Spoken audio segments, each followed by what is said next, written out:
इसका ये सही है। इसके अलावा एक क्वांटम मैकेनिक्स जो आप फाइनल ईयर में एक सब्जेक्ट पढ़ेंगे, तो क्वांटम मैकेनिक्स में भी ये इसका एक यूज होता है। क्वांटम मैकेनिक्स में जब हम थ्योरेटिकल मैकेनिक्स से और क्वांटम मैकेनिक्स का आपस में एक थ्योरेटिकल मैकेनिक्स से क्वांटम मैकेनिक्स या क्वांटम से थ्योरेटिकल में जाएं, ट्रांजिशन के लिए ये पॉइसन ब्रैकेट इस्तेमाल होता है। लेकिन बेसिक एडवांटेज यहाँ पर क्या है आप देखेंगे, अभी हम इसमें डिस्कस करेंगे कि Poisson brackets are use to determine integral of motion. सही है, तो इसका मकसद क्या हो गया, पॉइसन ब्रैकेट ये इंटीग्रल ऑफ मोशन को डिटरमिन करने में हेल्प करती है। सही है, तो जैसे हमने कहा, अब ब्रैकेट्स, क्योंकि ये इसका नाम ब्रैकेट है तो इसलिए इसको ये ब्रैकेट सिंबल नजर आ रहा है आपको इक्वेशन नंबर 5.42, तो ये सिंबल इस्तेमाल करते हैं, एफ ब्रैकेट एफ कॉमा जी ब्रैकेट। सही है, तो इसलिए इसको हम ब्रैकेट कहते हैं। सही है, तो यहाँ पर कैपिटल एफ क्या है, it is a function of small Q, small P and T.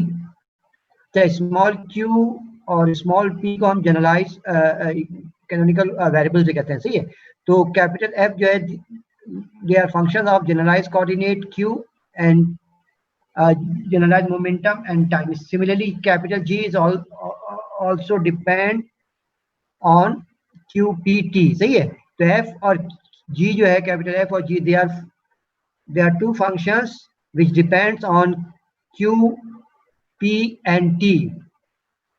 तो इसमें हम जो है हम डिफाइन करते हैं according, since F and G they are function of Q and P, तो the Poisson bracket it is defined by this equation number 5.42 के Poisson bracket F comma G is equal to sigma,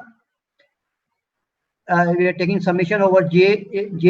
अब देखिए क्या होता है, पहले आप F का डेरिवेटिव डावा F अपॉन डावा QJ, तो partial derivative of with respect to QJ into partial derivative of G with respect to PJ minus partial derivative of F with respect to PJ into partial derivative of G with respect to QJ. तो इस right hand side पे जो हमने define किया, इसको हम क्या कहते हैं, पार्शियल, इसको कहते हैं पॉइसन ब्रैकेट। तो पहले हम F का derivative partial derivative with respect to Q लेते हैं, फिर G का डेरिवेटिव लेते हैं with respect to P, minus फिर F का डेरिवेटिव लेते हैं partial derivative with respect to P multiplied by G का डेरिवेटिव विद रिस्पेक्ट टू। तो ये खास तौर पे इनका यानी कि डिफरेंस जो है वो जीरो आमतौर पे नहीं होता है, बाद का जीरो भी हो सकता है। एनीवे, तो this is the definition of Poisson और ब्रैकेट।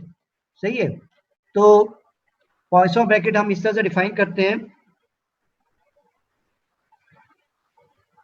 अच्छा, तो इसमें ये खास बात मैं देख रहा हूँ कि स्टूडेंट बहुत कम आ रहे हैं, आई डोंट नो क्यों आ रहे हैं। अभी इससे पहले क्लास कोई थी आप लोगों की? जी हेलो, जी सर। किसकी क्लास थी इससे पहले? इससे पहले मुझसे पहले कोई पीरियड था आप लोगों का? यस सर, जवाब बे का। कितने स्टूडेंट आए हुए थे? पता नहीं 12-10। अच्छा, तो खैर पता नहीं कहाँ गायब है जनाब। मैं बस बता दिया, अगले हफ्ते तक मैं अटेंडेंस मेंटेन रखूंगा, समझे? फिर वो शॉर्ट अटेंडेंस होंगे तो वो रिस्पॉन्सिबल होंगे, समझ रहे हैं?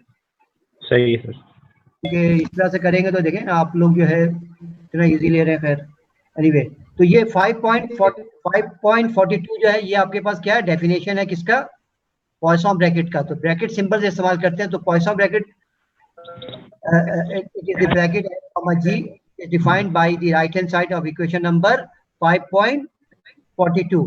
अब इसमें देखिए, now there are 5 properties of the Poisson bracket which are written here. ये आपको नजर आ रही है 1 2 3 4 5, ये 5 प्रॉपर्टीज है। तो वो मैं वन बाय वन डिस्कस करूंगा, कुछ को प्रूव करूंगा। सही है, अब देखिए जैसे ही F इजिकल टू G को आप रिप्लेस कर दें कैपिटल F से, तो देखिए 5.42 में जब G इजिकल टू F लिखेंगे आप, तो क्या हो जाएगा, ये फर्स्ट टर्म और सेकंड टर्म सेम हो जाएगा ना आपके पास। ठीक है, तो ये जीरो हो जाएगा। क्लियर? तो फर्स्ट प्रॉपर्टी तो ऑब्वियस ही है। सही है, सही है। जैसे ही फर्स्ट प्रॉपर्टी क्या कहता है, Poisson bracket F comma F is equal to 0। क्या चीज? सही है, इसी तरह से सेकंड प्रॉपर्टी देखें, जब आप यानी कि जी को एफ, पहले जी लिखे फिर बाद में एफ लिखे तो फर्क क्या पड़ेगा, सिर्फ माइनस साइन का फर्क पड़ेगा। लेकिन सेकंड में जब आप जी कॉमा एफ लिखेंगे तो ये फर्स्ट टर्म यहाँ माइनस है, ये प्लस आ जाएगा, सेकंड टर्म प्लस हो जाएगी जी कॉमा एफ के लिए और फर्स्ट टर्म माइनस, इसलिए माइनस का फर्क होगा। तो ये तो ऑब्वियस सा रिजल्ट है, इसको हम एंटी कह सकते हैं। पॉइसन ब्रैकेट जो क्या होता है, एंटी सिमेट्रिक है। जब थर्ड प्रॉपर्टी जो है इसमें ये कि अब जी को अगर आप क्या कहते हैं, जी को रिप्लेस कर दें ए जी प्लस बी एक्स से, तो ये आप ये देखिए जी की जगह पे आप क्या लिखते हैं, ए जी प्लस बी एक्स। तो ये असल में यहाँ थोड़ा सा मुझे लग रहा है टाइपिंग एरर है, तो यू विल सी कि यहाँ पर आएगा A F comma G plus B F comma X. तो ये आप इसको प्रूव कीजिएगा, ये ए और बी यहाँ से मिसिंग है, राइट हैंड साइड पे ए होना चाहिए प्लस, ये आप खुद कीजिएगा। मैं फोर्थ प्रॉपर्टी मैं प्रूव कर दे रहा हूँ, सही है। फोर्थ प्रॉपर्टी देखिए क्या है कि Poisson bracket of F comma G X, यानी सेकंड फंक्शन जो है it is the product of two functions. तो एफ कॉमा जी एक्स का जो होगा तो क्या हो जाएगा, पहले एक्स एज इट इज और एफ कॉमा जी हो जाएगा plus G as it is F comma G X. तो ये देखिए मैं थर्ड प्रॉपर्टीज को प्रूव कर रहा हूँ। आप जो है फर्स्ट सेकंड तो बहुत आसान है, थर्ड के आप कर लीजिएगा, फोर्थ को मैं करूंगा, फिफ्थ को भी मैं हिंट देके स्टार्ट करके छोड़ दूंगा, सही है। फिफ्थ प्रॉपर्टी को हम ये कहते हैं, फिफ्थ प्रॉपर्टी में खास बात क्या है कि इसमें आप देखें तो जो फर्स्ट टर्म है लेफ्ट हैंड साइड में, तो एक इनर पॉइसन ब्रैकेट है जी कॉमा एक्स और उसके आउटर में एक ब्रैकेट है उसका F comma Poisson bracket of G comma X, सही है। तो ये दो यानी कि ब्रैकेट्स है, एक साथ में एक इनर है एक आउटर है, क्लियर।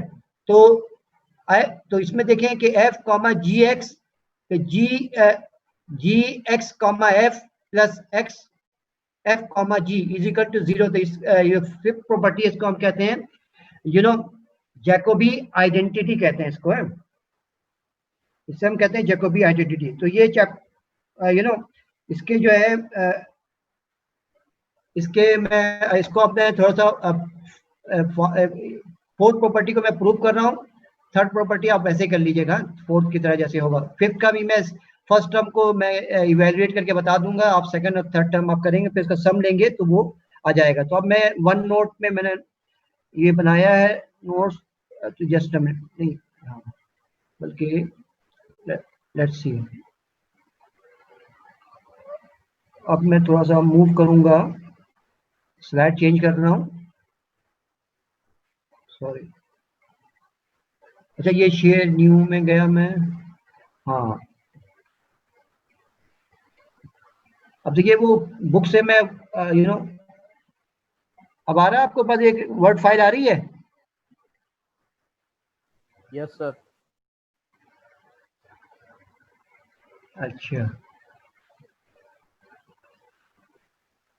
हाँ, ये आइए थर्ड प्रॉपर्टी देखें, ये थर्ड प्रॉपर्टी है ना, थर्ड प्रॉपर्टी जो आपने लिखा था एफ कॉमा जी एक्स, इसको मुझे प्रूव करना, सही है।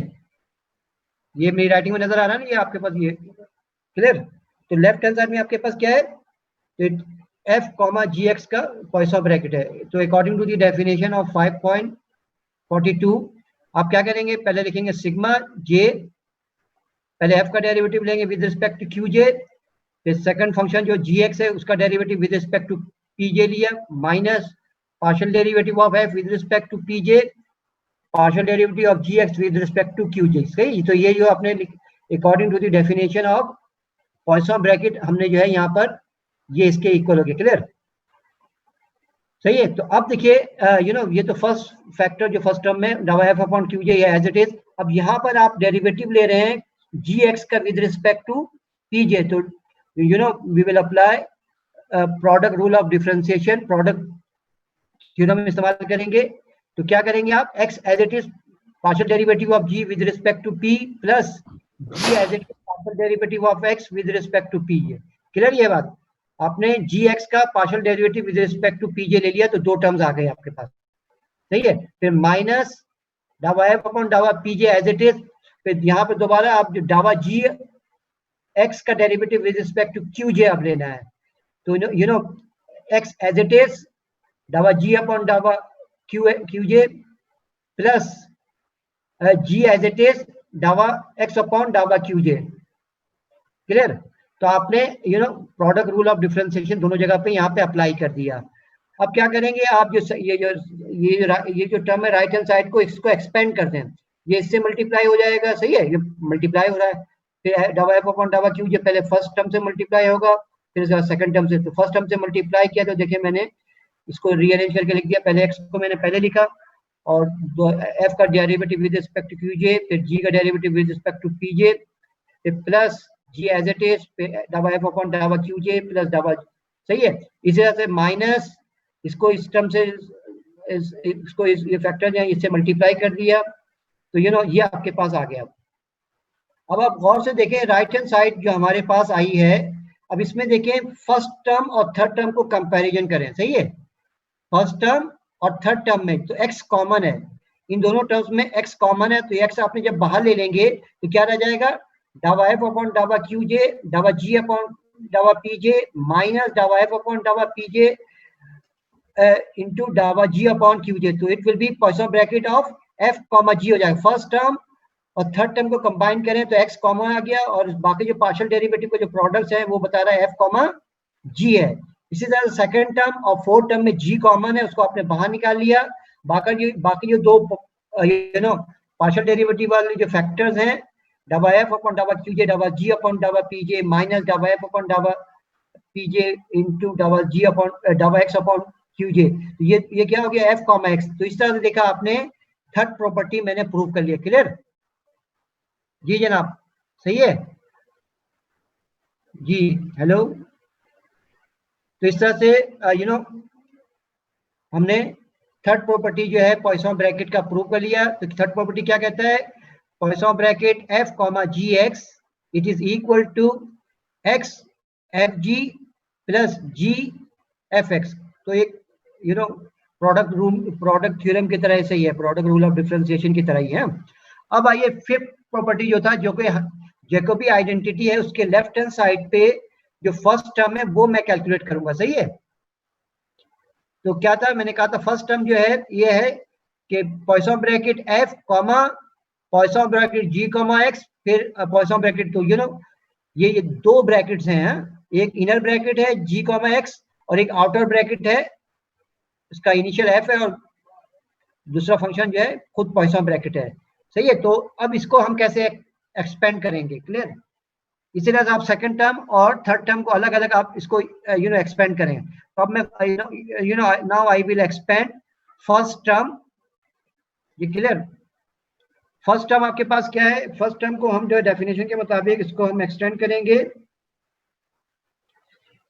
anyway, तो अब देखिए ये पहले तो ये आउटर ब्रैकेट, उसको तो मैंने इनर ब्रैकेट जो है ना जी कॉमा एक्स, इस पे मैं definition of Poisson bracket apply कर रहा हूँ।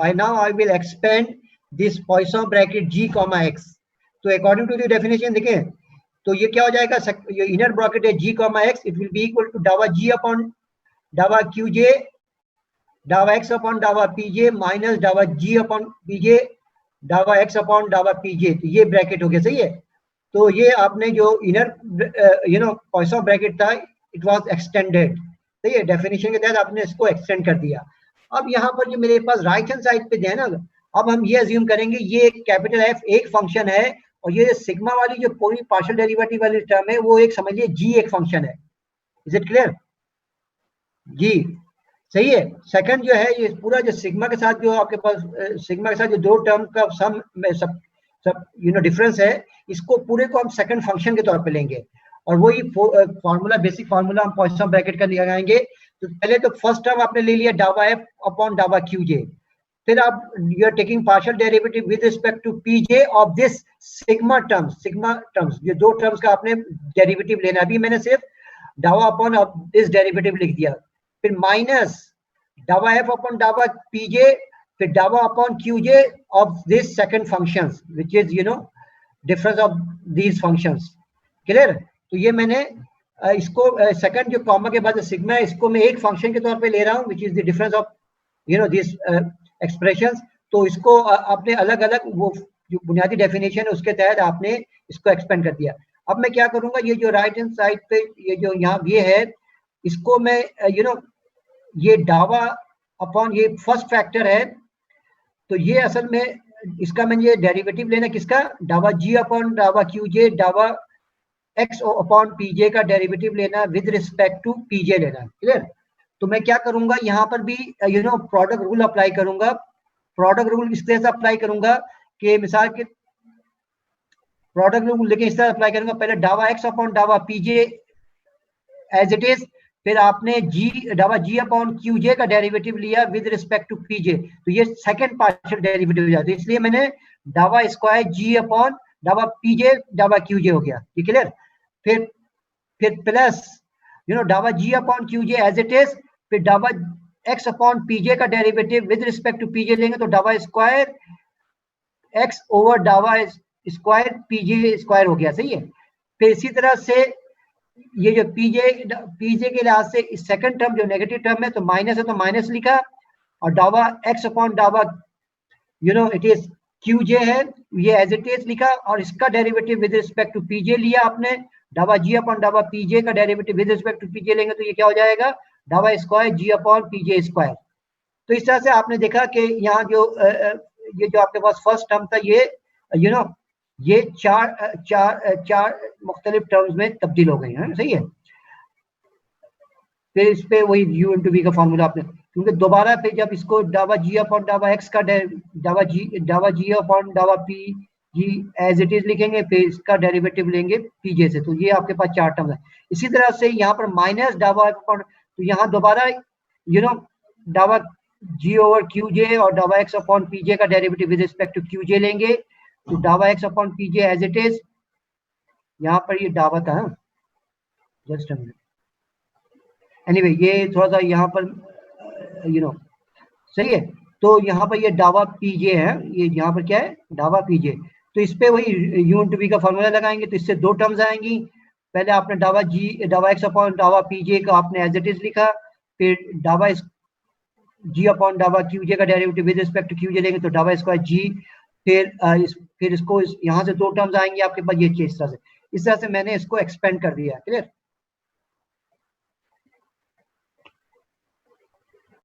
अच्छा, इसके बाद मैं क्या करूंगा, ये आपके पास एक्सपेंड होके ये आ गया, सही है। देखिए तो ये मैंने फर्स्ट टर्म को, अब आप चाहें इसको क्या करेंगे, नेक्स्ट स्टेप में आपको ये खुद करना है, इसको इससे मल्टीप्लाई करना है, तो यहाँ से एक टर्म आएगा, फिर इसको इससे मल्टीप्लाई करेंगे तो दो टर्म आएगा, डावा एफ अपॉन डावा क्यू जे को, ये जो चार टर्म्स है यहाँ पर इससे मल्टीप्लाई करते हैं। इसी तरह से माइनस डावा एफ अपॉन डावा पीजे को, यहाँ पर जो चार टर्म्स है इनको आपस में मल्टीप्लाई करके यहाँ पर इसको स्टॉप कर दे। इसी तरह से सेकंड टर्म को आप एक्सपेंड करेंगे और थर्ड टर्म को एक्सपेंड करेंगे, और तीनों इक्वेशन, तीनों जो लास्ट फॉर्म आएंगे उनका आप सम लेंगे तो आप देखेंगे it will be equal to 0। जी आप कर लेंगे ना, ये जो है फिफ्थ प्रॉपर्टी जो कि जैकोबी आइडेंटिटी है, ये आप इस तरह से प्रूव कर लीजिए, क्लियर। तो अब मैं क्या करूंगा कि मैं दोबारा वापस जा रहा हूँ, बुक में वापस जा रहा हूँ। ये देखिए मैंने फिफ्थ प्रॉपर्टी का फर्स्ट टर्म को एक्सपेंड किया था, इसी तरह से आप सेकंड टर्म को अलग से एक्सपेंड करें, फर्स्ट टर्म जो एक्सपेंड किया उसके लास्ट स्टेप को इक्वेशन नंबर 1 कहते हैं, सेकंड टर्म को एक्सपेंड करें उसका इक्वेशन नंबर 2 कहते हैं, उसे थर्ड टर्म को करें, फिर तीनों इक्वेशंस का सम लेंगे तो लेफ्ट हैंड साइड और राइट हैंड साइड पे आप देखेंगे सब टर्म आपस में कैंसिल आउट हो जाएंगी, सही है। तो ये आपके पास जैकोबी आइडेंटिटी, तो ये भी आपको मैंने फोर्थ प्रॉपर्टी आपको प्रूव कर दिया। फर्स्ट प्रॉपर्टी तो बहुत आसान है, फर्स्ट टू सेकंड प्रॉपर्टी, तो आप थर्ड प्रॉपर्टी और फिफ्थ प्रॉपर्टी ये भी आपके पास, ये मैंने असाइनमेंट के तौर पे आपको दे रहा हूँ। तो ये इसको हम कहते हैं fundamental properties of Poisson bracket. अच्छा, कैपिटल एफ और कैपिटल जी जो है they are any functions of Q P T है। अब अगर ये जो एफ है ना, ये क्या हो जाए, क्यू के बराबर हो जाए, क्यू जे के बराबर हो जाए, यानी कि जनरलाइज कोऑर्डिनेट और जनरलाइज जी जनरलाइज मोमेंटम के बराबर हो जाए। कैपिटल क्या एफ क्या हो जाए, क्यू जे के बराबर हो जाए, और कैपिटल जी पी के बराबर हो जाए। कैपिटल एफ को मैं स्मॉल क्यू जे के बराबर ले रहा हूँ और कैपिटल जी को स्मॉल पी के बराबर। तो इक्वेशन नंबर जो 5.42 है, इसमें मैं कैपिटल एफ को क्यू जे कह रहा हूँ और कैपिटल जी को पी के कह रहा हूँ। तो ये जो स्मॉल क्यू जे स्मॉल पी के, जिसको हम जो है जनरलाइज कोऑर्डिनेट और जनरलाइज मोमेंटा कहते थे चैप्टर नंबर 4 में, इन दोनों को वेरिएबल को हम कैनोनिकल वेरिएबल्स कहते हैं। तो ये जो तो अकॉर्डिंग टू द डेफिनेशन देखिए आप क्या हो जाएगा, आप लिखेंगे डावा क्यू जे ओवर डावा क्यू आई, यहाँ आई से समेशन कर दिया, मल्टीप्लाइड बाय डावा पी के ओवर पी आई माइनस डावा Q J over P I डावा पी के ओवर डावा।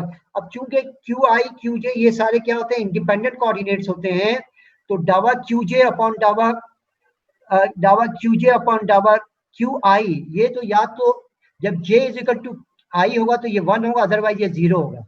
सही है, डावा क्यू, ये जो फर्स्ट टर्म आ रहा है ना डावा क्यू जे अपॉन डावा Q I, it will be equal to 1 और 0। कब 1 होगा, जब j is equal to k। जैसे होता है ना कि आप x का derivative with respect to x ले तो 1 आता है, डावा x अपॉन डावा x 1 आता है, लेकिन डावा x अपॉन डावा y क्या होता है, 0 होता है। तो इसलिए हम कह रहे हैं कि ये 1 या 0 होगा। इसी तरह से डावा इसी तरह जब k is equal to j हम लिखेंगे तो k is equal to j या i is equal to k, तो फिर क्या हो जाएगा, ये जो सेकंड फैक्टर है ये भी 1 हो जाएगा। तो हम इसलिए कहते हैं या तो ये 1 होगा, यानी कि Poisson bracket of small Q J P K it will be equal to 1 when j is equal to k। जब ये j k के बराबर होगा तो ये 1 आएगा, otherwise it will be equal to 0। तो इसलिए हमने कहा जो Poisson bracket Q J P K it is equal to delta J K. जब j is equal to I में ये 1 होगा, लेकिन j is equal to k लिखेंगे तो फिर ये भी 1 हो जाएगा। सही है, तो इस तरह से हम ये कहते हैं कि या तो ये 1 होगा या 0 होगा। सही, लेकिन इसके मुकाबले में ये बुनियादी प्रॉपर्टीज है, इसको इस तरह की जो पॉइसन ब्रैकेट आए ना मेरे पास स्मॉल क्यू जे पी के, इसको कहते हैं फंडामेंटल पॉइसन ब्रैकेट। सही है, तो आपने ये डेफिनेशन देखा, लेकिन जैसे ही मैं पी के को यहाँ पर क्यू के से करूंगा तो ये ये 0 हो जाएगा, यानी कि Poisson bracket Q J comma Q k it is equal to 0। ये जो फर्स्ट प्रॉपर्टी थी ना, ये f कॉमा f 0 होता है, इस तरह से ये भी 0 हो जाएगा। इस तरह से P J comma P K it will be equal to 0। तो ये this type of Poisson bracket they are known as fundamental Poisson bracket. जब आप जनरलाइज कोऑर्डिनेट जनरलाइज मोमेंटम का जो है पॉइसन ब्रैकेट लेते हैं तो उसको हम क्या कहते हैं, फंडामेंटल पॉइसन ब्रैकेट। अब जैसे हमने कहा था कि पॉइसन ब्रैकेट जो है basically helps us to find the integral of motion। तो इसलिए हम जो है इंटीग्रल ऑफ मोशन डिस्कस करेंगे, कैसे हम इंटीग्रल ऑफ मोशन जो है हम मालूम करेंगे। अब देखिए कि यहाँ पर हम according to the definition of 5.42, अब यहाँ पर मैं क्या कर रहा हूँ, f कॉमा जी मेरे पास जो था ना, g को मैं रिप्लेस कर रहा हूँ कैपिटल H। कैपिटल H क्या है, हैमिल्टोनियन फंक्शन है, हैमिल्टन फंक्शन है कैपिटल H, यानी H capital H which is T plus V which represent total energy, या इसको हम कहते हैं हैमिल्टोनियन। तो G को मैंने हैमिल्टोनियन से रिप्लेस कर दिया, तो अकॉर्डिंग टू इक्वेशन नंबर 5.42 तो f comma H it will be equal to डावा f अपॉन डावा क्यू आई डावा H अपॉन डावा पी आई माइनस डावा H upon q i multiply by डावा f अपॉन डावा पी आई। अब याद है हमने हैमिल्टन इक्वेशन ये कहा था, हैमिल्टन इक्वेशन ये होता था कि partial derivative of Hamiltonian with respect to P J या P I is equal to Q I dot. सही है, इसी तरह से partial derivative of h with respect to Q I is equal to minus P I dot. इनको हमने क्या कहा था, हैमिल्टन इक्वेशंस। हैमिल्टन इक्वेशन क्या होता है कि आप ये लिखते हैं कि p q I dot is equal to डावा H अपॉन डावा पी आई, एंड आप लिखते हैं कि p I dot is equal to डावा H minus P I dot is equal to minus डावा H अपॉन डावा क्यू आई। तो वो जो हैमिल्टन इक्वेशन है वो मैंने उसका इस्तेमाल यहाँ पर कर लिया। तो यहाँ पर डावा H अपॉन डावा पी आई है, देखिए यहाँ पर देखिए क्यू आई डॉट मैंने इसको लिख दिया, और यहाँ पर डावा H अपॉन डावा क्यू आई की जगह पे मैंने माइनस पी आई डॉट लिख दिया, तो इसलिए माइनस साइन प्लस साइन हो गया। अब ये स्टेप देखिए आ गया। अब यहाँ पर मैं थोड़ा सा बता रहा हूँ कि ये जो सिग्मा डावा एफ अपॉन डावा Q I dot plus P I dot डावा एफ अपॉन डावा p I it will B, ये कैसे इसके ये बराबर होगा। तो इसके लिए मैं थोड़ा सा दोबारा मैंने हैंड रिटन नोट्स बनाया ये स्टेप पूरा करने के लिए ये जो सिग्मा पार्शियल डेरिवेटिव टर्म है, ये वाली टर्म इसके बराबर कैसे, तो ये मैं इसको मैं प्रूव कर रहा हूँ, मैंने इसका हैंड रिटन नोट्स बनाया है, तो इसके लिए मैं आपको प्रूफ दिखा रहा हूँ। दोबारा से वन नोट में मैं जा रहा हूँ।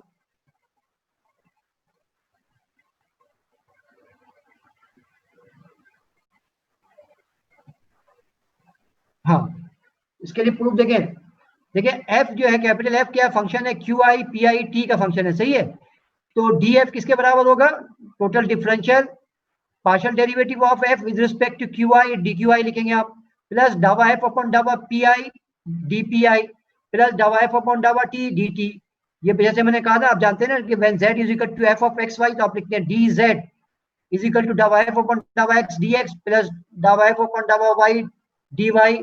तो इसी तरह से ये हम जो है डी एफ बना रहे हैं, F is a function of Q I P I T, तो therefore total differential D F is equal to, ये राइट हैंड साइड हो गया, सही है। अब मैं क्या कर रहा हूँ कि ये डिफरेंशियल फॉर्म है, तो हर जगह पे जहाँ पर डी एफ या डी क्यू आ रहा है वहां पे टी से डिवाइड कर रहा हूँ, तो अब यहाँ पर D F upon D T लिख दिया, यहाँ पर देखिए D q i upon D T मैंने लिख दिया, यहाँ पर डी पी आई अपॉन डी टी लिख दिया, यहाँ पर जब मैं लिखूंगा D T upon D T तो ये 1 हो जाएगा। तो ये राइट हैंड साइड हमने डिफरेंशियल फॉर्म को डेरिवेटिव फॉर्म में चेंज कर दिया। तो अब यहाँ देखें, ये जो चीज है ना d F upon D t is equal to क्या हो गया, डावा एफ अपॉन डावा क्यू आई, ये d q i upon D t ये क्या हो जाएगा, क्यू आई डॉट, सही है। ये क्या हो गया, ये टर्म क्यू आई डॉट, फिर डावा एफ अपॉन डावा p I multiplied by D p I upon D T, तो ये हो गया पी आई डॉट। यहाँ पर ये जो डावा एफ अपॉन डावा टी है ये पार्शियल डेरिवेटिव है, ये देखिए ये टोटल डिफरेंशियल कहलाता है, D F upon D T, दोनों इन दोनों में फर्क होता है। तो मैं ये डावा एफ अपॉन डावा टी को मैं राइट हैंड साइड पर शिफ्ट कर रहा हूँ, तो आपके पास ये हो गया cap D F upon D t minus डावा एफ अपॉन डावा टी इज इक्वल टू, ये जो दो टर्म है वो बस सिंपली मैंने Q I dot P I. तो अब ये देखिए ये दो टर्म है ना राइट हैंड साइड पे, उस इक्वेशन में ये दो टर्म जो है वो बराबर है इस चीज के बराबर है, तो यही वो उस वाले बुक में जो है आपको लिखा गया है। तो इसका मैंने आपको बुक में जो है, ये देखिए अब मैं बुक में वापस जा रहा हूँ, तो ये इसको रिप्लेस कर दिया गया है। तो इससे क्या प्रूव हुआ कि f Poisson bracket f comma H is equal to d F upon D t minus डावा एफ अपॉन डावा टी, तो लिहाजा d F upon D t is equal to Poisson bracket plus डावा एफ अपॉन डावा t, डावा F upon डावा t जो है ये लेफ्ट हैंड साइड में वापस ले आए। तो ये इक्वेशन इंपॉर्टेंट इक्वेशन है। तो क्या हम ये कहते हैं कि D F upon D t is equal to Poisson bracket f comma h plus डावा एफ अपॉन डावा टी। अब क्योंकि we are interested in integral of motion, you know we want to find the integral of motion, तो हम ये assume कर रहे हैं कि कैपिटल एफ जो है it is the integral of motion. Integral of motion जब होता है तो हम ये कहते हैं कि D F upon D T इसका 0 होना चाहिए। जैसे ही हम कहेंगे capital F is the integral of motion, तो therefore D F upon D T should be equal to 0 throughout the motion. तो D F upon D T को जब आप 0 पुट करेंगे तो ये left hand side of equation number 5.45 it will be equal to, ये क्या हो जाएगा 0 हो जाएगा। तो जैसे ही आप 0 पुट करेंगे तो आपके पास ये इक्वेशन आ जाएगी 5.46 कि डावा एफ अपॉन डावा टी इज इक्वल डावा एफ अपॉन डावा t plus Poisson bracket f comma H is equal to 0। तो ये जो इक्वेशन है 5.46, this equation is valid when f is Poisson, when f is integral of motion। तो ये equation आई। अब इसमें ये होता है कि अगर इंटीग्रल ऑफ मोशन जो f है, जो कि इंटीग्रल ऑफ मोशन है which does not depends on time explicitly, सही है। देखिए टोटल टाइम का लिहाज से डेरिवेटिव वो तो 0 है, वो तो अलग है कि D F upon D t is 0। तो इसकी वजह से आपके पास ये इक्वेशन आई। जब हम ये कहते हैं ना कि f does not depends on time explicitly, यानी कि f के एक्सप्रेशन में टाइम अपेयर नहीं हो रहा है, लेकिन क्योंकि f फंक्शन है q का और p का, तो इसलिए q और p जो है वो टाइम पे डिपेंडेंट होते हैं। तो इसलिए इम्प्लिसिटली तो हो सकता है कि f यू नो f जो है टाइम का फंक्शन ना हो, लेकिन टाइम पे डिपेंड करें इम्प्लिसिटली, लेकिन एक्सप्लिसिटली जो है f, तो बह के डावा एफ अपन डावा टी को जब 0 पुट करेंगे तो हम ये कहते हैं कि we have this property, equation number 5.47 कि f comma h is equal to 0। तो ये हमारे पास इंटीग्रल ऑफ मोशन के ये रिजल्ट आया, सही। तो ये हम बाद में, अच्छा इसमें इंपॉर्टेंट चीज ये है कि एक ये भी प्रॉपर्टी है कि अच्छा वो सही, तो ये एफ कॉमा जी भी, अगर एफ और जी जो है दो इंटीग्रल ऑफ मोशन हो तो उनका एफ पॉइसन ब्रैकेट जो है एफ कॉमा जी भी 0 होता है, एफ कॉमा जी कांस्टेंट होता है। तो इसका प्रूफ जो है इन्होंने देखिए, क्योंकि हमने जैसे एफ कॉमा एच का हमने प्रूफ किया था, तो वैसे ही इन्होंने ये एफ कॉमा जी को साबित करने के लिए, चूंकि F F is A integral of motion, तो इट सेटिस्फाई दिस इक्वेशन, क्योंकि जी भी इंटीग्रल ऑफ मोशन है तो ये इसको सेटिस्फाई करेगा। अब यहाँ पर हम ये अज्यूम कर लेंगे कि डिफरेंशियल इक्वेशन, तो हमारे पास ये रिजल्ट आ जाएगा दोनों एफ और जी के लिए अलग अलग। फिर इसको हम जो है ऐड करेंगे, और टाइम का अगर ये फंक्शन नहीं है तो फिर ये जो है 0 के ये प्रूव हो जाएगा। ये इसको देख लीजिएगा ये रिजल्ट। अब आइए एग्जाम्पल नंबर 5.5। तो हमने अभी तक पॉइसन ब्रैकेट के बारे में प्रॉपर्टीज पढ़ा है, तो अब जो है इसको हम जो है इसकी एप्लीकेशन देखेंगे सेंट्रल फोर्स मोशन में, एग्जाम्पल नंबर 5.5। तो इसमें ये है कि एक particle of mass m is moving in a central under the central force motion where the potential function v जो है कहा जा रहा है it does not depends on velocity. सही है, पोटेंशियल फंक्शन जो है, तो जैसे हमको पता है कि अगर if A particle is moving under the inverse square law, तो v बराबर क्या होता है माइनस के अपॉन आर होता है, क्योंकि f बराबर होता है इनवर्स स्क्वायर लॉ से आप लिखते हैं minus k upon r square, या f is equal to g m1 m2 upon r square होता है। तो इनवर्स स्क्वायर लॉ के लिए पोटेंशियल फंक्शन जो है वो वेलोसिटी का फंक्शन नहीं होता। इसको मैं भी बताऊंगा उसका एडवांटेज क्या होगा। तो आपसे इस इक्वेशन में ये कहा जा रहा है कि if A particle is moving in a central potential which does not depend on velocity, find the integral of motion। हमें इंटीग्रल ऑफ मोशन निकालना है। तो इसके लिए we will use spherical coordinate system। spherical coordinate system देखें ये क्या होता है, काइनेटिक एनर्जी जो है spherical coordinate system में देखें ये इसके बराबर होती है, kinetic energy in spherical coordinate system, क्योंकि वेलोसिटी वेक्टर हम जो है spherical coordinate system में जो लिखते हैं, तो वो मैं आपको यहाँ लिख के बता दे रहा हूँ। देखिए वेलोसिटी वेक्टर जो है स्फेरिकल कोऑर्डिनेट सिस्टम में आप लिखते हैं ना, v is the velocity vector in spherical coordinate system, आप लिखते हैं v vector v is equal to r dot, that is the radial component of the velocity vector, er unit vector along the radial line, plus r theta dot r theta dot, और यहां पर आता है unit vector e theta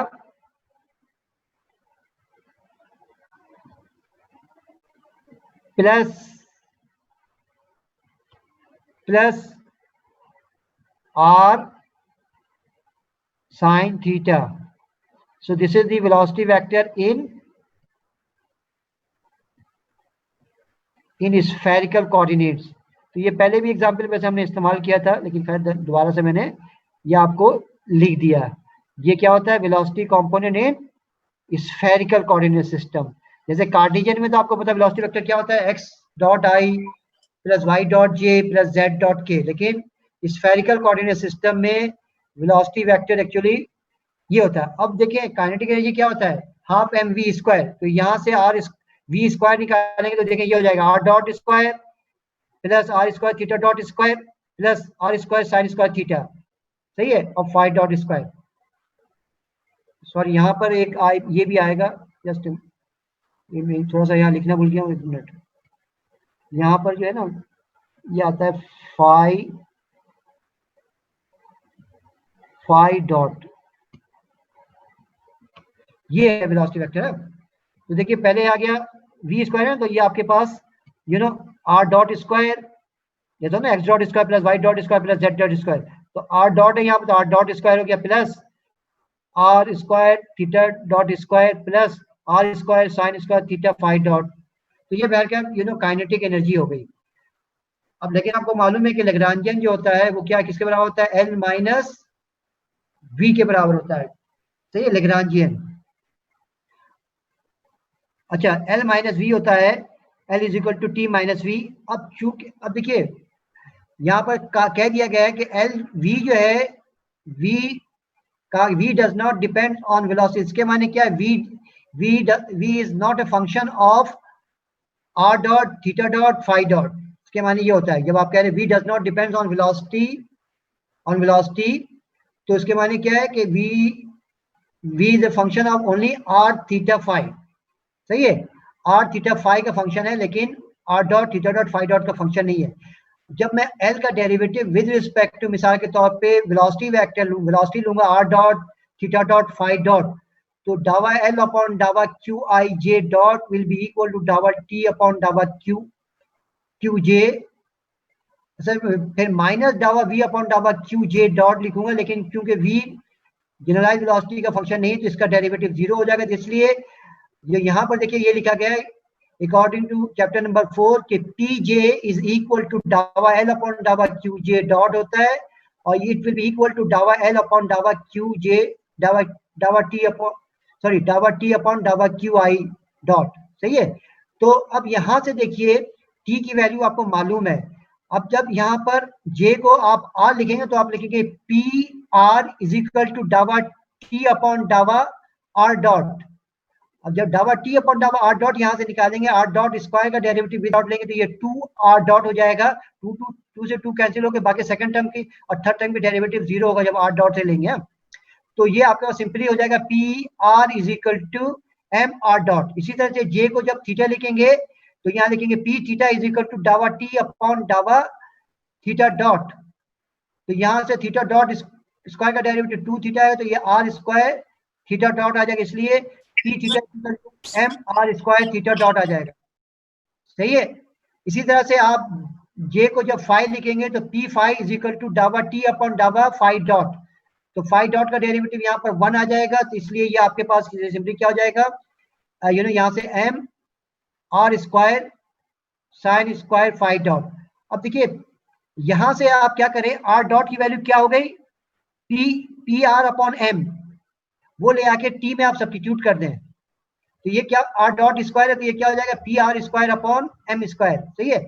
इसी तरह से यहाँ से थीटा डॉट की वैल्यू ले आके इसमें टी में सब्स्टिट्यूट कर दें थीटा डॉट की वैल्यू, और यहाँ से फाई डॉट की वैल्यू रख दें क्योंकि तो फिर इसके बाद आपने असल में हैमिल्टोनियन निकाला। ये आप ये स्टेप को भूल जाइए। अब देखिए एच क्या होता है, एच बराबर होता है टी प्लस वी। यहाँ से आपने टी की वैल्यू लिखा लेकिन साथ में क्या किया है आपने आर डॉट को रिप्लेस कर दिया है पी आर अपॉन एम से, तो इसलिए ये हो गया p r square upon p r square, सही है, p r square upon m हो जाएगा,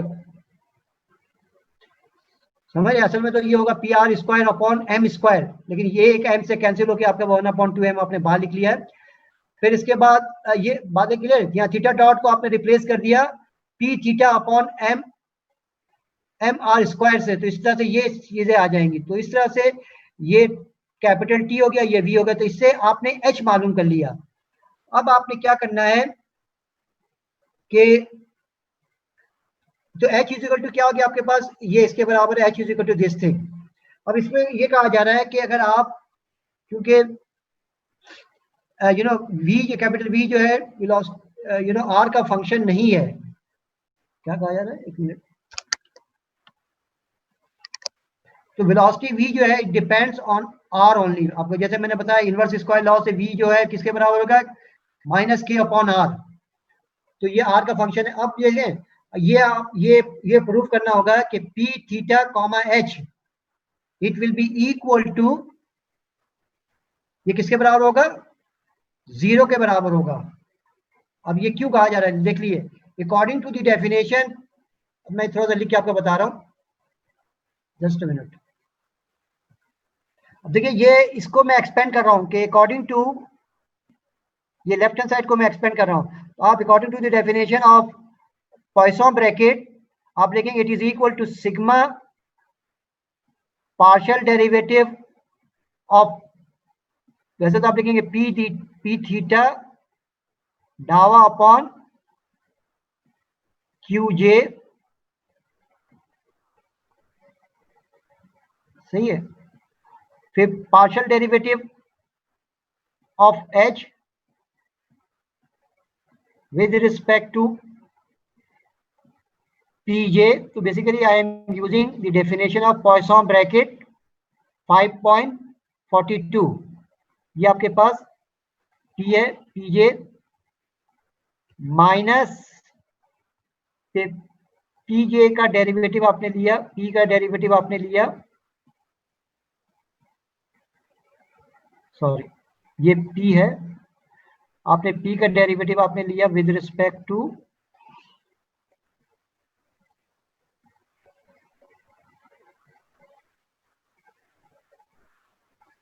Pj। तो यहाँ पर ये थीटा है क्योंकि ये वहां पर P थीटा था, तो यहाँ पर ये भी P थीटा आ गया। और यहाँ पर आपने, सॉरी एक मिनट में,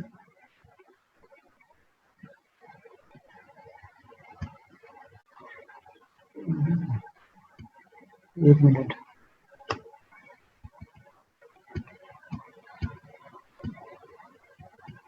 थोड़ा सा एक मिनट जाइए, रेस क्यों नहीं होगा।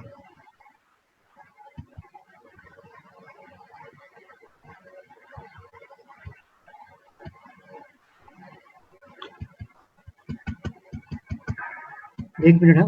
तो असल में ये क्या है, पीजे है, डावा अपॉन डावा, ये थोड़ा सा क्या हो गया आपको, ये पीजे है, सही है, डावा पी थीटा अपॉन डावा पीजे है, और यहाँ पर आप ब्रैकेट बंद कर देंगे। अब इसमें इंपॉर्टेंट चीज देखें, एक तो ये कि डावा पी थीटा अपॉन डावा क्यूजे जो है ये 0 होगा, क्योंकि यू नो पी थीटा जो होता है इंडिपेंडेंट कोऑर्डिनेट होता है, तो क्यूजे भी इंडिपेंडेंट कोऑर्डिनेट है, तो इंडिपेंडेंट कोऑर्डिनेट से 0 हो जाएगा। तो यहाँ पर एक मिनट, थोड़ा सा यार क्या मसला है, चल क्यों नहीं, हाँ आप चल गया। और यहाँ पर आ जाएगा डावा एच अपॉन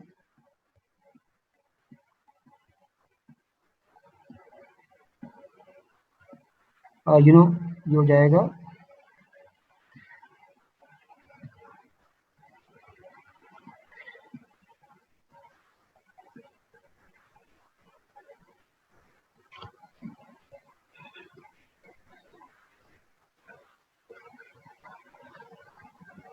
अच्छा। तो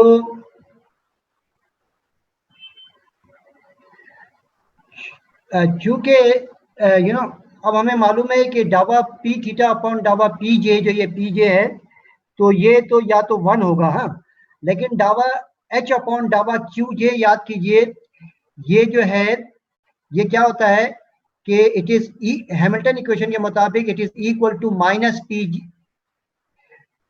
जे होगा। ये जब theta is equal to j होगा तो ये 1 होगा, और यहाँ पर थीटा आ जाएगा, तो लिहाजा डावा एच अपॉन डावा थीटा जो है वो बराबर होता है पी थीटा डॉट के, क्योंकि p theta integral of motion है, तो इसलिए डावा एच पी थीटा डॉट 0 होगा, तो इसलिए ये 0 हो जाएगा। ये रिजल्ट है p theta comma H is equal to 0। ये क्लियर ये बात? Yes anyone? हाँ भाई, ये थोड़ा सा देख लिए, रिस्पॉन्स करें आप लोग, क्लियर है? ये मैंने डेफिनेशन से एक्सपेंड कर दिया, सही है। पहले फर्स्ट टर्म क्यों 0 होगा, क्योंकि p theta p phi p r theta phi ये इंडिपेंडेंट कोऑर्डिनेट्स होते हैं, तो इसका पी थीटा का derivative with respect to generalise coordinate ये 0 होगा, इसलिए फर्स्ट टर्म तो 0 हो गया। सेकंड टर्म में देखें, ये जो फैक्टर है डावा पी थीटा अपॉन डावा पी जे, जब j is equal to theta होगा तो ये 1 होगा। जैसे ही मैं जे को थीटा के बराबर करूंगा तो यानी डावा एफ थीटा अपॉन डावा p theta is equal to 1 हो जाएगा। तो जब j is equal to theta लिखूंगा तो यहाँ पर भी मैं थीटा लिखूंगा, तो ये डावा एच अपॉन डावा थीटा होगा। और हैमिल्टन इक्वेशन के मुताबिक डावा एच अपॉन डावा थीटा जो बराबर किसके होता है, पी थीटा डॉट। अब पी थीटा डॉट, क्योंकि अगर ये P theta integral of motion है, टाइम पे डिपेंड नहीं करेगा, सही है, तो इसलिए पी थीटा डॉट ये पूरी चीज पी थीटा डॉट हो जाएगी, तो it will be equal to 0 if p theta is integral motion. तो हमारे पास ये रिजल्ट आया, ये इंपॉर्टेंट है कि अगर P theta integral of motion है तो उसका पॉइसन ब्रैकेट h के साथ 0 होता है। तो ये एक इंपॉर्टेंट रिजल्ट है कि p theta is an integral of motion if p theta comma h is equal to 0। ये एक पॉइसन ब्रैकेट एक प्रॉपर्टीज है। अच्छा, इसी तरह से ये रिजल्ट ये आप खुद कर लीजिएगा, ये जो है कि ये P theta square plus P five square upon sine square theta h का पॉइसन ब्रैकेट कैलकुलेट करना है, सही है। तो इसको ये वो प्रॉपर्टी नंबर आपके पास देखिएगा, प्रॉपर्टी 3 को इस्तेमाल किया जा रहा है। प्रॉपर्टी 3 को एक्सपेंड करके आप ये इसके बराबर लिख सकते हैं। एनीवे इसको आप प्रूव कर लीजिएगा, ये भी 0 के बराबर होगा। अच्छा, तो अब हमें बात करना है equation of motion in Poisson bracket, सही है। तो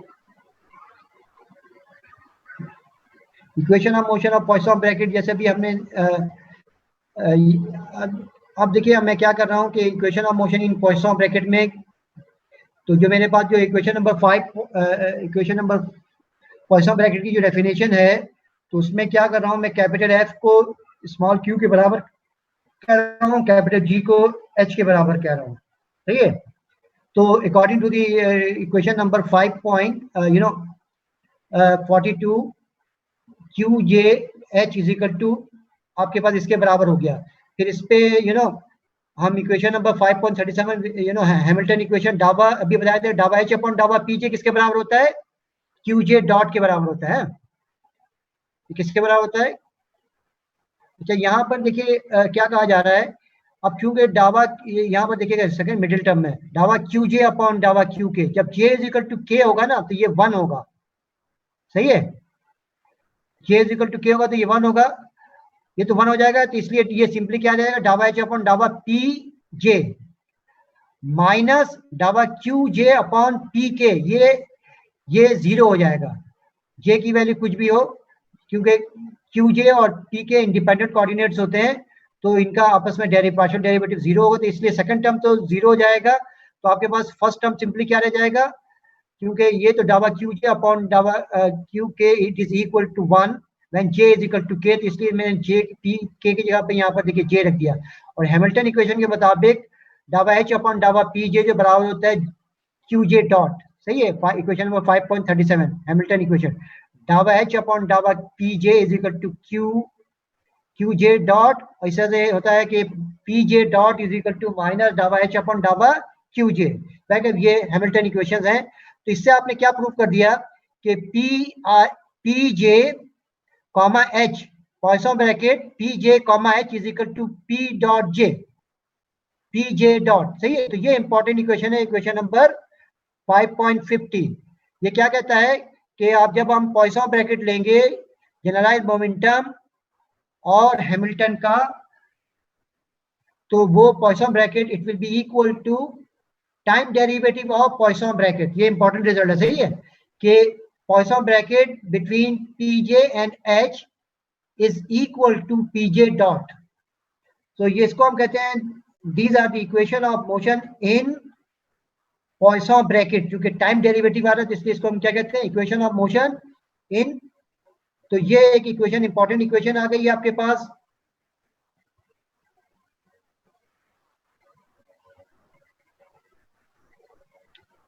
अच्छा, हमने पॉइसन इक्वेशन, तो हमने इक्वेशन नंबर 5.50 जो इक्वेशन निकाली ये इंपॉर्टेंट है, तो ये हमने ये कर लिया। फिर ये अब एग्जाम्पल दे रहे हैं, इसको छोड़िए।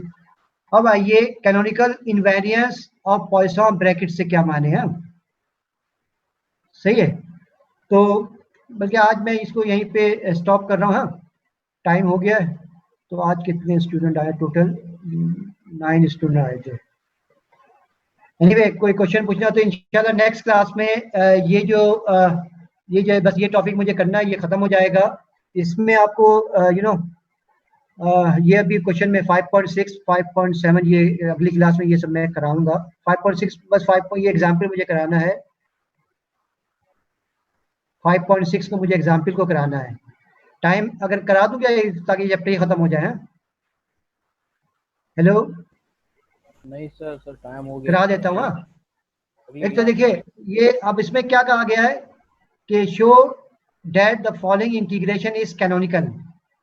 सही है, हमें कैनोनिकल ट्रांसफॉर्म, वैसे तो हमने कैनोनिकल ट्रांसफॉर्मेशन की पूरी थ्योरी पढ़ी थी, लेकिन पॉइसन ब्रैकेट से हम जो है ना कैनोनिकल ट्रांसफॉर्मेशन हम शो कर सकते हैं। इसमें देखिए रिजल्ट क्या, इसमें भी हमें शो करना है। सही है, कब होगा ये capital Q is a function of small q and p, and you know this is capital P, ये कैपिटल P है, is cos inverse small p e to the power q। तो हमें साबित करना है ये जो ट्रांसफॉर्मेशन है ये क्या है, कैनोनिकल है। सही है, तो अब ये तो रिजल्ट देखिए ऑब्वियस सा है कि जब आप Q का Q के लिहाज से यू नो क्या करेंगे, पॉइसन ब्रैकेट निकालेंगे तो वो तो जीरो होगा। जैसे हमने फर्स्ट प्रॉपर्टी देखा था ना f, वो पॉइसन ब्रैकेट क्या होता है, जीरो होता है, तो इस तरह से Q, ये तो जीरो होगा। इस तरह P, Poisson bracket P, it will B zero.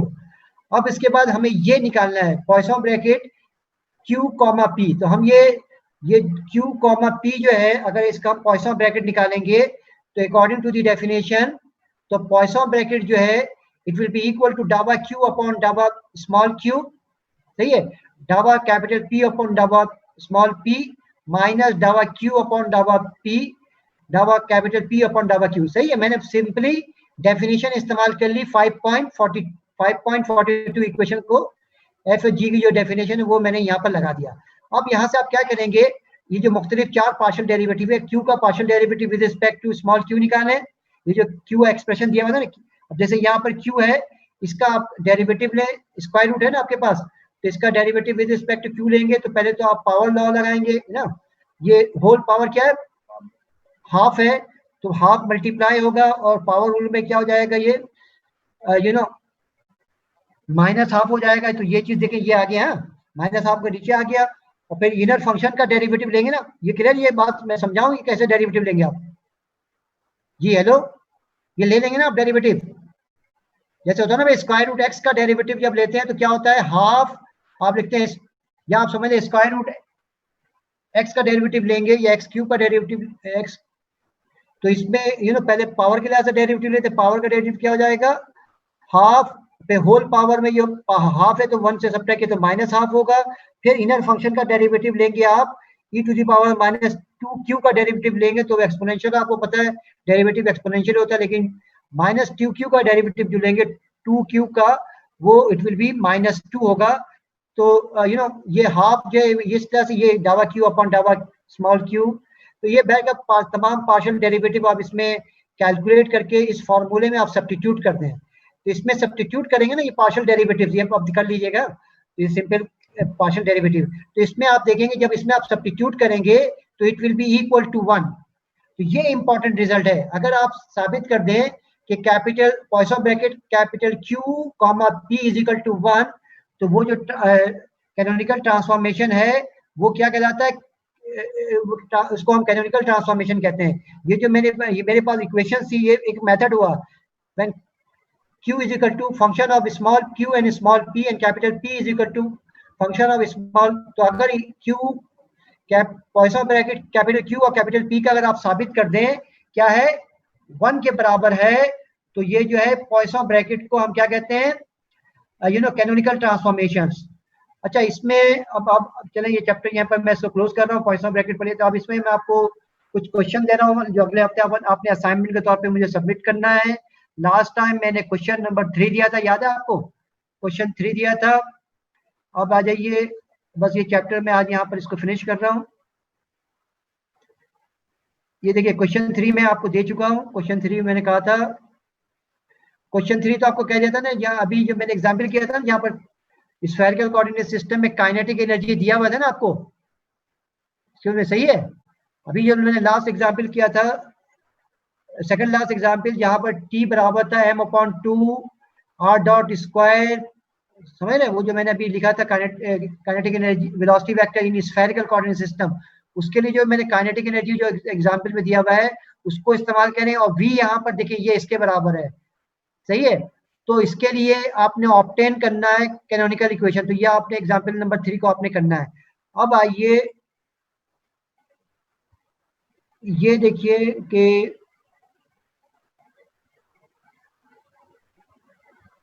यहाँ पर जो क्वेश्चंस कुछ रिलेटेड हैं किसके, ये क्वेश्चन नंबर 9 करना है आपने। अभी ये लास्ट एग्जांपल जो पॉइसन ब्रैकेट Q, P निकाला था, यहाँ पर भी आपने वैसे उसी एग्जांपल की तरह से आप पॉइसन ब्रैकेट निकालें Q, P और उसको साबित करें इक्वल टू 1 या 0, तो फिर ये कैनोनिकल ट्रांसफॉर्मेशन हो जाएगा कि show that the following transformation is canonical. तो आपने क्या सिंपली साबित करना है, Poisson bracket capital Q, P bracket is equal to 0 साबित करना है, इज इक्वल टू 1 साबित करना है। तो ये आपने प्रूव करना होगा जैसे लास्ट एग्जांपल में हमने किया था। ये प्रॉपर्टी नंबर क्वेश्चन नंबर 10 ये आपने करना है which is related to Poisson bracket. सही है, जो फंडामेंटल प्रॉपर्टीज जो मैंने शो की थी उसी से ये क्वेश्चन नंबर 10 आपने ये प्रूव करना है कि ये जो है पॉइसन ब्रैकेट जो है ये क्वेश्चन नंबर 10 में A, B, C। तो गोया क्वेश्चन 3 और 9, 10 ये आपने करना है, ये असाइनमेंट मैंने दिया है। सही है। अब क्वेश्चन 11 देखिए क्या है, determine the Poisson bracket form from the Cartesian coordinate momentum P and the angular momentum L। ये आप अभी नहीं कर सकेंगे। चलिए अभी ये तीन क्वेश्चन आप सॉल्व कर लीजिएगा। इस किताब का है कि आपने क्वेश्चन 3, क्वेश्चन 9, क्वेश्चन 10 ये आपका असाइनमेंट है। यस, ये आपने लास्ट अगली जो क्लास से पहले यानी कि मंडे को आप मुझे सबमिट कर दीजिए। कौन सा असाइनमेंट है, क्वेश्चन नंबर 3, क्वेश्चन 9, क्वेश्चन 10 ये आपको असाइनमेंट के तौर पे सबमिट करना है। तो इसमें जो हमने इसमें ये क्वेश्चन 3 में आपने आपकी प्रैक्टिस हो जाएगी। क्वेश्चन 3 में आपने हैमिल्टन इक्वेशन ऑफ मोशन निकालना है। जैसे अभी मैंने कहा कि कैपिटल T जो है यहाँ है, अभी इससे पहले हमने वेलोसिटी वेक्टर या कैपिटल T काइनेटिक एनर्जी जो हमने वहां पर इससे पहले एग्जांपल में सेकंड लास्ट एग्जांपल में कैपिटल T की वैल्यू स्फेरिकल कोऑर्डिनेट सिस्टम में दिया हुआ था और ये V दिया हुआ है। तो H किसके बराबर होता है, T plus V।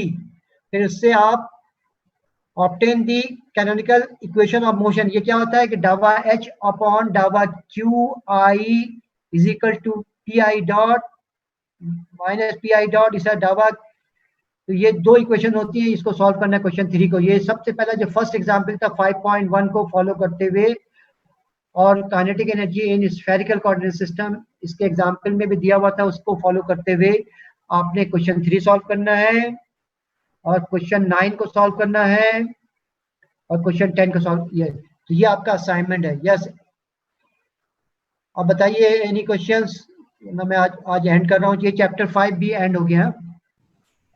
Yes, no sir, no question. तो सही है। तो इसको हम जो है यहीं पर स्टॉप कर रहे हैं। तो चैप्टर 4 और चैप्टर 5 जो है वो मैंने अच्छा मैं एक आपको एक बुक शेयर करना चाह रहा हूँ। कैसे जस्ट अ मिनट। ये किताब वैसे इसका सोल्यूशन जो है ना, अभी मैं आपको एक बुक शेयर कर रहा हूँ, तो आप खुद भी डाउनलोड कर सकते हैं। मैं अभी इसको अभी शेयर करूंगा। एक दूसरी किताब है जिसमें शॉर्ट एग्जाम्पल है, तो वो मैं अभी जरा डिस्कस कर लूँ। Just a minute.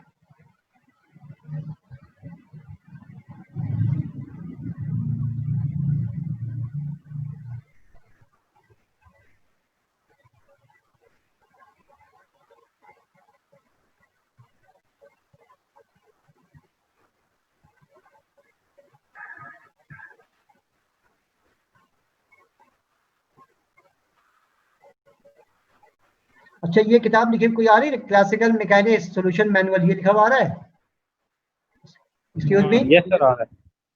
तो ये एक राइटर है, ये नोट कर लें आप खुद ही, ये इसको लिखेंगे ना, ये classical mechanics solution manual by Douglas Gregory है।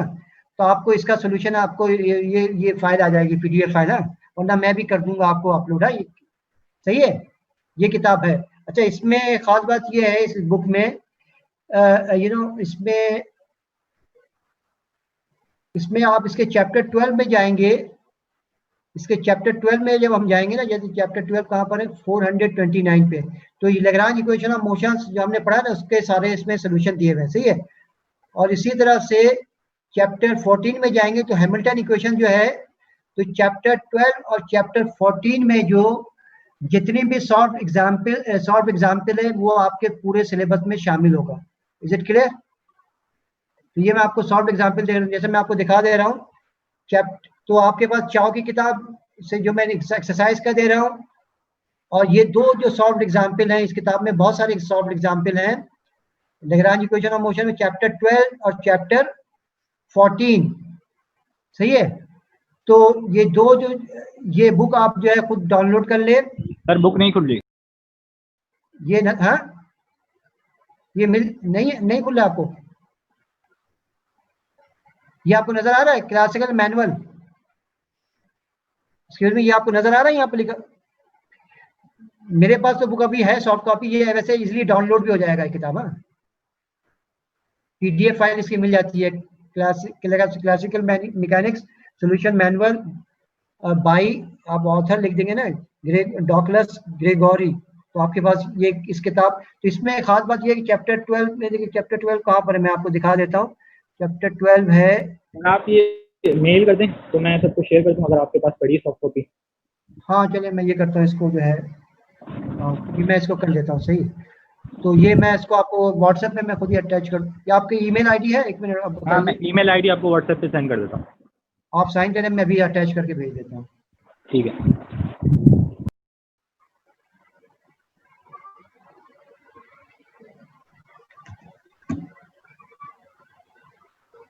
तो इसमें चैप्टर 12 और चैप्टर 14 में जो हमने कर लिया है, तो इसमें बहुत सारे आपको प्रैक्टिस क्वेश्चंस आपको इसमें मिल जाएंगे, सही है।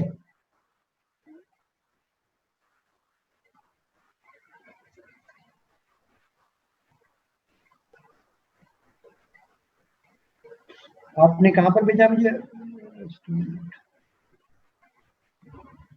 मेरी ईमेल आईडी है आप लोगों के पास? आपके पास किसी के पास मैंने भेजा था ना आप लोगों को?